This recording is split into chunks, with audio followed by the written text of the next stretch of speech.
આજે તમને એક પઝલ સોલ્વ કરવા આપી રહ્યા છીએ। અહીં જે વિડીયો દેખાય છે તેમાં તમારે ખાડા નહીં પરંતુ રસ્તો શોધીને બતાવવાનો છે। રેડિયાળ તંત્ર જ્યારે સુધરવા માગતું જ ન હોય ત્યારે આપણા દુઃખને આ રીતે તો હળવું કરી શકાય। વિકાસની મોટી વાતોની વાસ્તવિકતા અને તમારા કરવેરાના પૈસાનો વેડફાટ તમારે જોવો હોય તો તમે મુંબઈથી ગોવાની ટૂર પર બાય રોડ જઈ શકો છો। દર વર્ષે ગણેશોત્સવ આવે એટલે અહીં પેચવર્ક કરી રસ્તો સહન થાય તેવો બનાવી દેવામાં આવે છે, પણ આખું વર્ષ શું કરવાનું? ખાડા ગણવાના કે પછી ખાડાઓ વચ્ચે બચેલો રસ્તો શોધવાનો?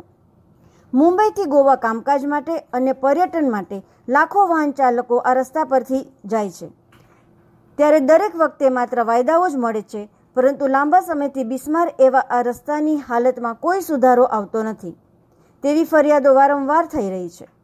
તમે આ રસ્તો જોશો એટલે તમને સમજાઈ જશે કે આ ફરિયાદો કેટલી સાચી છે।